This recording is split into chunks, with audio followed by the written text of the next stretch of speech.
really do much to protect that, because if you want to protect, you got to dish out damage. Novaria does have damage, but eventually, you know, not right now. Not right now, yeah. I do want to find out the exact reason of the Novaria though. I mean, vision control is definitely great. And I think that in the previous game, they wanted to play around Boro for the vision game. That's what they wanted to do. But unfortunately, because of the Jawhead, that entire strategy is completely trumped. So I totally understand, at least if that is what they want, just playing the vision game. But at this point in time, in the early mid lane, we can see that Few as well as Ogun is actually having a lot of problems dealing with both Sensei and as well as Boro. And as you say that, Sensei gets picked off. That's just the nature of casting, you know? God damn it. That's just the nature of casting. Even so, Commodore with the flicker as well. I honestly thought it would have been able to do something. But the Blast Iron Fist though, that is something that is super underrated. At least when it comes down to first skills and all that kind of stuff. Gato Kacha clears waves so insanely fast that as a roamer, I think that there's probably going to be not a lot of problems for Team FALCONS MENA to actually get river control and perhaps even influence the other lanes. Yeah, and I feel like one of the reasons for this Novaria pickup is you're trying to fight range with range, because you want to be able to deal out damage against Marco and Few from a safe distance. I would prefer a Farsa because it's just faster. But yeah, that's all I can think of. Range and, like you said, vision control. So a little bit of a utility there. We're gonna see if it does work out. Right now, it does look like FALCONS MENA are a little bit more proactive. Even though Sensei got first blooded just now, both Falcons are here around Turtle. Not too big of a deal, but in the meantime, Boro already have half HP taken down, while Leafy had to really escape away from the Turtle's pit. Such completely zoned out, unable to do anything about the Turtle, while Team FALCONS PH continues on. They go on a rampage against FALCONS MENA, taking 3-person down so easily, while unfortunately Sensei did manage to get away with a quick no-clip. Yeah, the thing is, like, at this point, Kyle is going to be looking very good. He already has 2 kills in 2 minutes. This is reminiscent of a Martis jungle before. If you have 2 kills very, very early on, you're just going to snowball out of control. Right. And in that fight just now, FALCONS MENA, I feel like they just don't have that chemistry. They don't have that synergy, because Orange Bob actually got a very good catch. He was able to catch Kyle Teasy inside of the fist break, and he would have had enough damage to kill if he had backup. And a quick unstoppable force plus a force ejector tosses Boro into uncharted waters. Now, I think that one of the main points is that FALCONS MENA, at least for that previous fight, is that Leave Me was a little bit too fast onto the Turtle, I believe. They do have Boro that is just right around the corner. They can also wait it out for Sensei to eventually toss out the vision control before he realistically be able to do anything. Because considering the fact that there is a Jawhead on the opponent's side, as a Suyo, if you were the one to take the aggro of the Turtle, you will eventually be zoned out real quickly. Yeah, I'm just not seeing the synergy of the draft coming in from FALCONS MENA. It does seem like they're just trying to get, you know, whatever is on the list, just pick it up. But the synergy is not really showing here. And now actually, I'm looking at mid, and Sensei almost got taken down by Few, and now Leave Me wants a 1v1, and Leave Me actually moved back behind, and Few survived. Okay. Wow. Okay. Ow! Ouch! Damn! Leave Me! Gonna be the next person taken down, or rather the first person taken down within the entire fight, while Boro Avatar guarded himself away from the rest of Team FALCONS MENA. Oh, sorry, PH. Oh, wait, that's not all!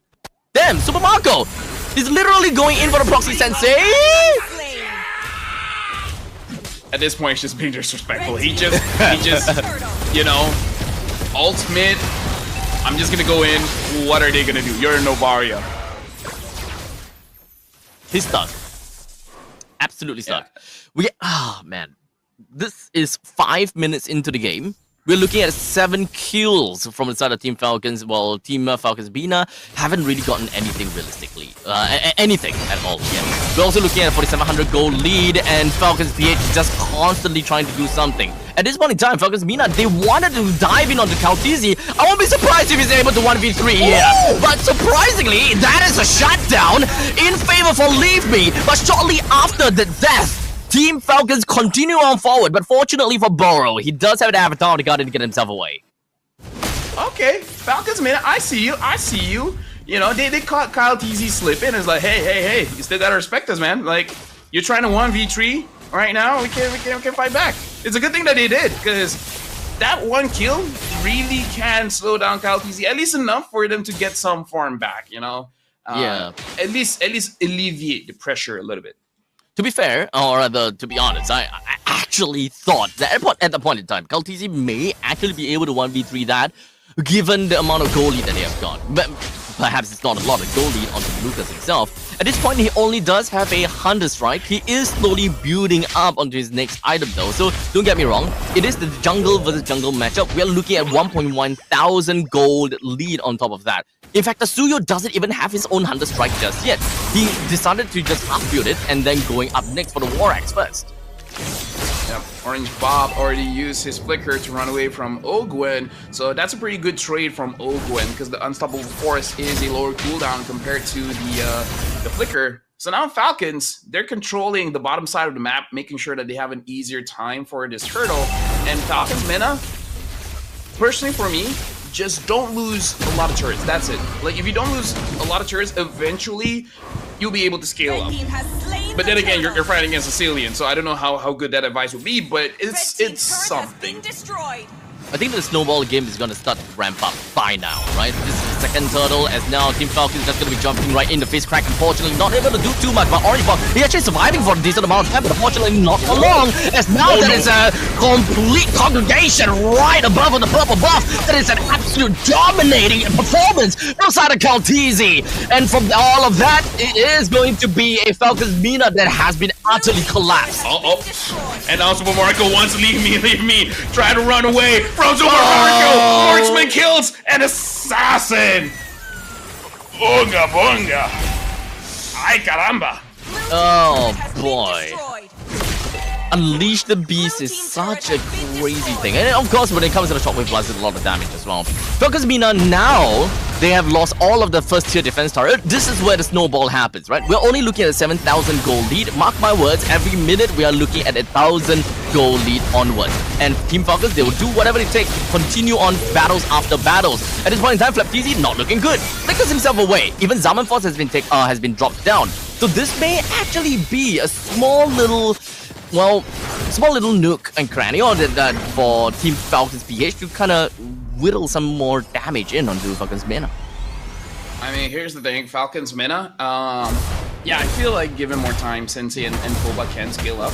My only issue is that we see a little bit of damage coming in from Pew. And honestly, their lineup, they don't have a lot of ways to catch Pew without getting punished themselves, because they have the Lucas as well as the Fulvia. So whenever the Hive wants to dive in, he won't really be able to dish out damage, because even in the fight before, I actually thought Falcons MENA could get a kill or two, but then the Hive got deleted, bro. Like, he could not move. He just stuck there. Too much crowd control from Falcons PH, I guess.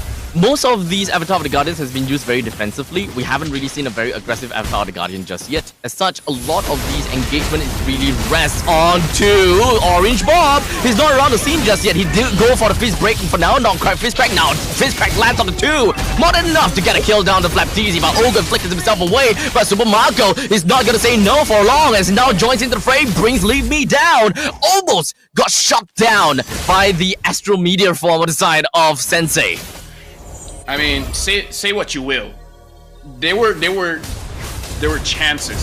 There were opportunities. Honestly, Orange Bob got a pretty good fist break that something could have happened. You know, something could have happened, but just them being almost 10,000 behind made it so that they just didn't have enough damage or tankiness. If it was even, oh, they could have gotten it. Well, yeah. Now Boro gets a kill down on the Ogun. That's great, but they gotta have to deal with this Lord ASAP. Super Marco is around the vicinity though, so if anyone were to be overly aggressive onto this Lord, Super Marco can punish that very, very easily.